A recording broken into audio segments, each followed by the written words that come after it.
My very essence begins to wane.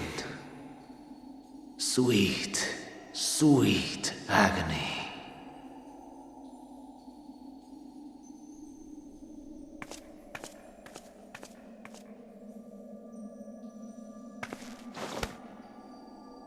Leave this to her.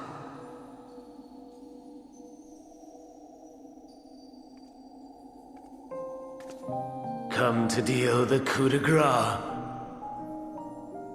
Good. Watching you struggle against the inevitable is bad comedy. Erase me from existence, soul and all.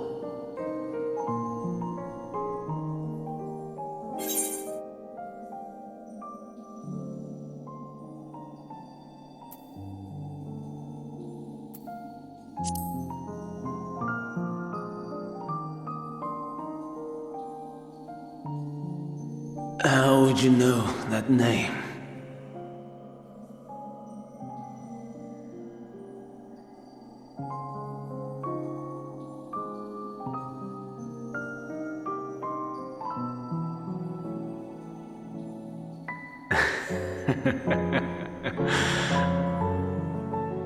Then it was you. In Elpis. With Emmet Selk. The final pieces fall into place.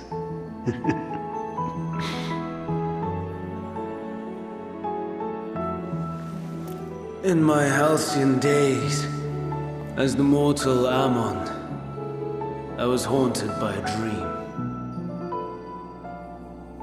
Night after night, the faceless multitude, the voiceless cries, shards of shattered memories. But slowly, the fog began to clear. This was Elpis. And I was Hermes. Recurring though it was, I paid this dream little heed. It was only when I was granted the seat and memories of Hydaelyn that I knew these visions to be true. They were the memories of Hermes that he himself erased using the power of Kairos.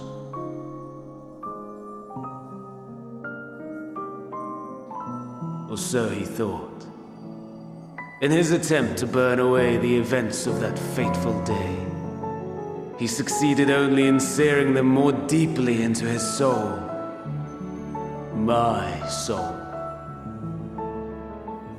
Death failed to expunge them, no matter how many times it came. Rebirth after rebirth, from one Hydaelyn to the next.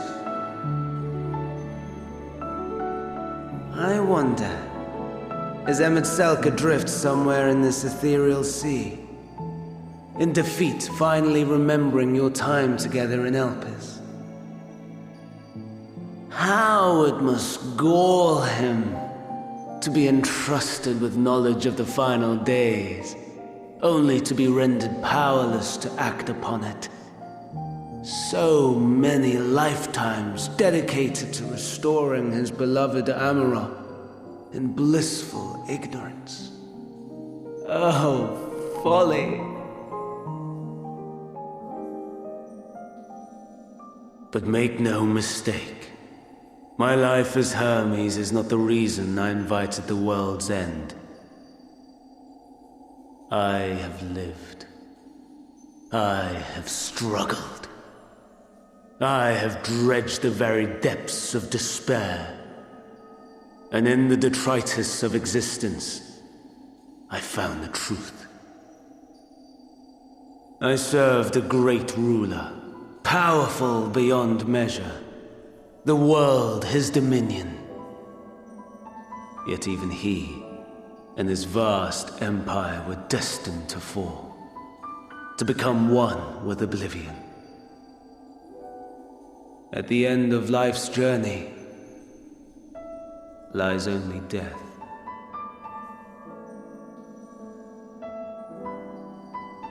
So I ask you, why live at all? We betray, we torment, we murder. We are wicked, spiteful creatures, without exception. If life is so sacred, so precious, why fill it with such misery? Man wallows in a hell of his own making without purpose or meaning. To live is to suffer, and I would end that suffering by my own hand. It matters not if it flies in the face of all believed right and just. Death is the only solution!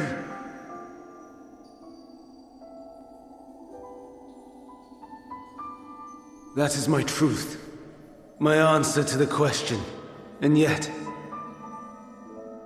even as the words pass my lips, I am filled with doubt. Has my search reached its end?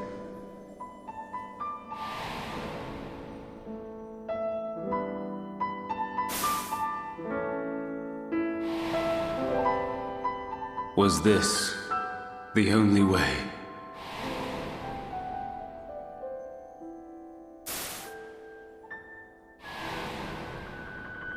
After all these years,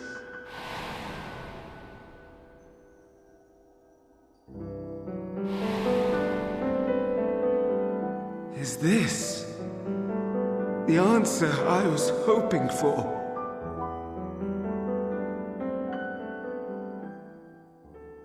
The lamentations of the damned. How it vexes me to see your conviction falter at the last. Van Daniel, still clinging to existence, I see. You, who champion death so fervently, unwilling to accept your own, refusing to be purified and swept into the sea of souls, as do I. We prisoners to memory, watching as the world turns.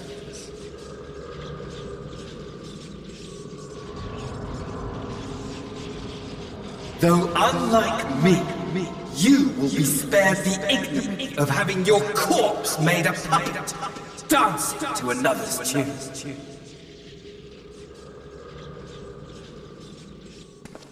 Is that Arcee? How very astute. But let me be clear, I have not come to consort with the likes of you. Nor have I come to bemoan the state of the world following my untimely demise. In fact, I delight in mankind's downfall and the anguish it brings the savior of the savages. If I played some small part in the chaos, all the better. Not that I was in any position to resist. But to be made accomplice to the betrayal of Lord Xenos. I would die 1,000 deaths to exact my vengeance.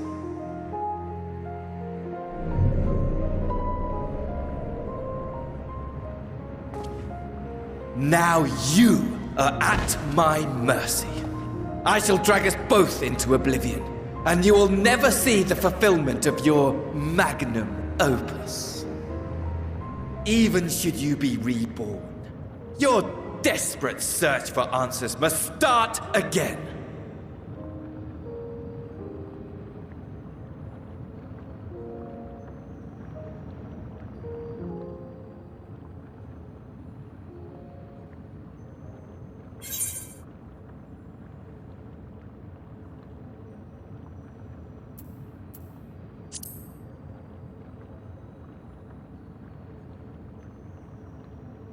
Even here, even now, you have every right to hate me. For the fool I was, for the monster I became.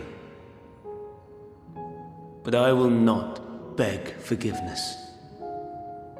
The tale of Hermes, the man who knew so much, yet understood so little, ends here.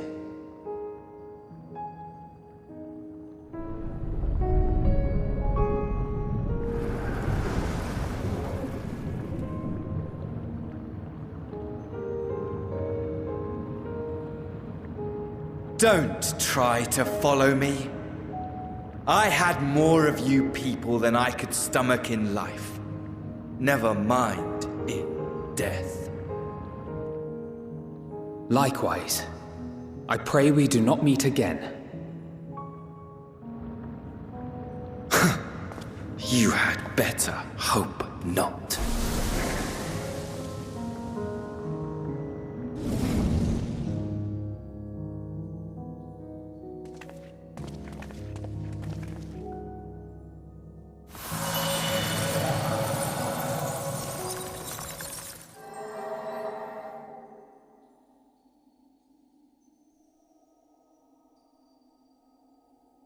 Come. Hydaelyn is waiting.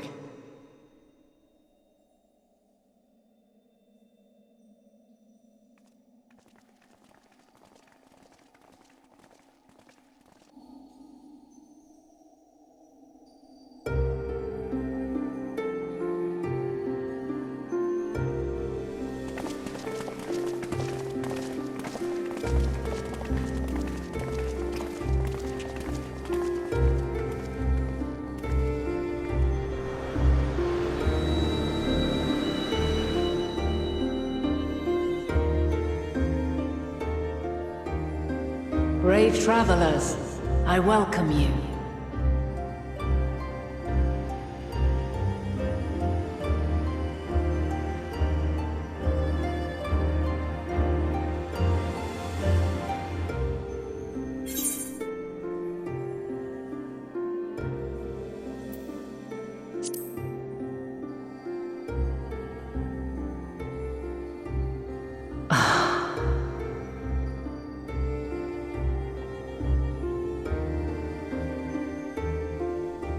I see. Thou didst journey under Elpis. And now, the rivers of time converge.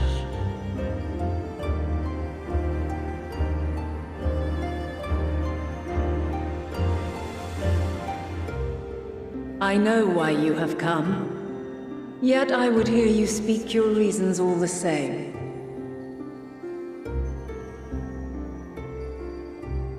You created the moon to deliver mankind from the final days.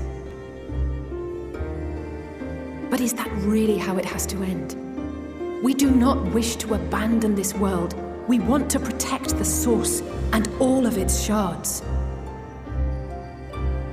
To flee is but one of two paths. The other leadeth to Meteon, far beyond the stars, where she doth chant creation's requiem.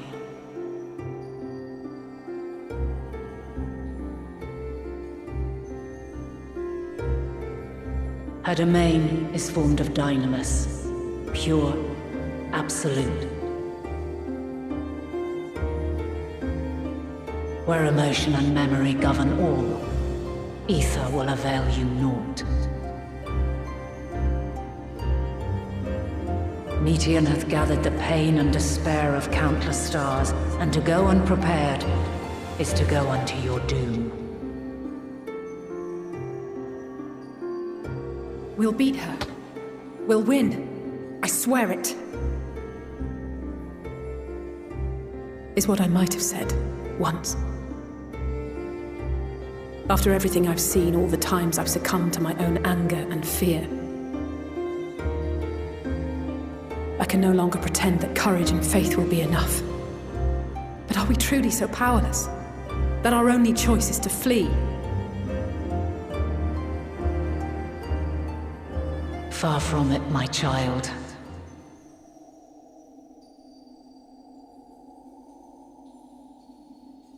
Long ago, the inhabitants of myriad stars, many more prosperous than Atheris, sought to free their worlds from life's woes. Sorrow and anger, conflict and hostility, despair, and even death itself. But as Meteon reported, every attempt ended in failure. Darkness abideth within every living being, and can never be cast out. Neither reason nor faith can challenge this immutable truth.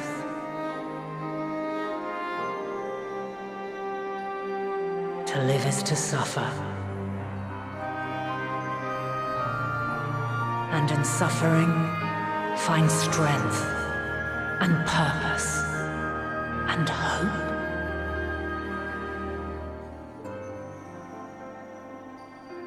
As you have done so many times before.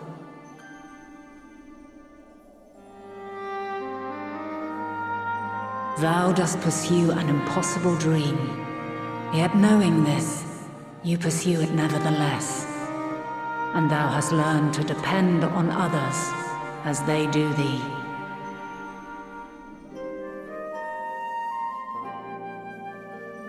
Thy yearning for the power to save the powerless hath ever driven thee to greater heights. Thou hast grown strong.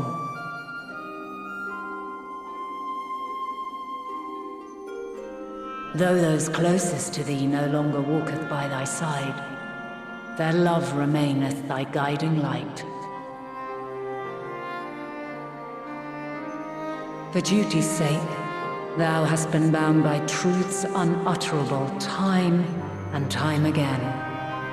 Yet thy heart hath never wavered, as thy companions will attest. In thy pursuit of mysteries great, all thou believest is brought into question. Undaunted, thy thirst for knowledge remaineth unquenched.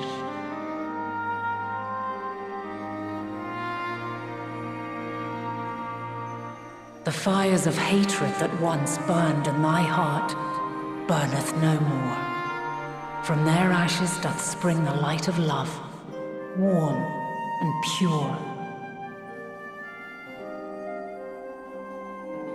As witness to black calamity, thou despaired at man's helplessness. Resolved, thou didst unite a distant world on the brink of collapse.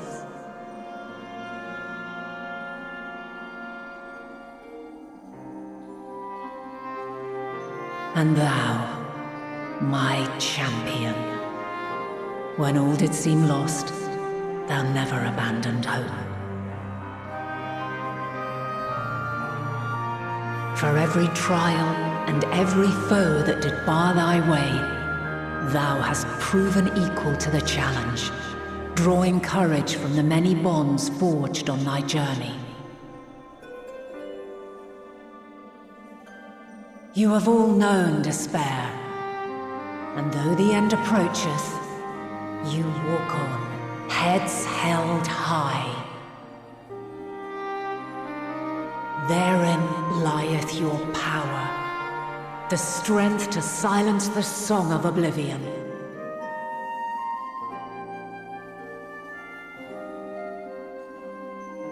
Then there is a means to confront her. Yes, if you should prove yourselves worthy.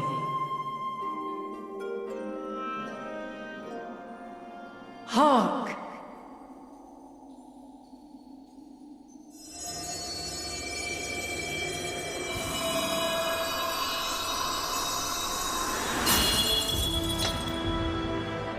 Nigh impossible is it to send mortals to the edge of the universe. Should you fail, there will be no second chance. As the will of the star, I ask of you this. Do you possess the fortitude to stand firm when all around you does crumble? Do you possess the faith to vanquish despair itself? Should you lack the strength to best a supreme deity, I cannot allow you to make the journey.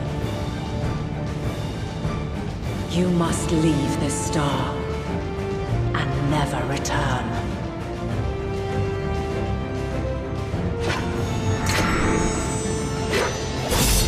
Prepare yourselves.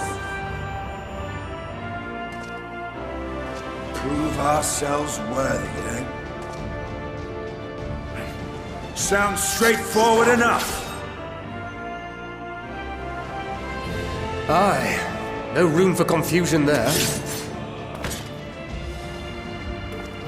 In any case, we've come too far to back down now. I am of the same mind. What power I have, I shall bring to bear. The three of you seem to be forgetting who we're up against. It's not every day we battle a divine being of untold power. Well, not quite every day. Do try not to get underfoot. Needless to say, there'll be no margin for error. Let us hold nothing back. For the people of this world and those beyond the rift.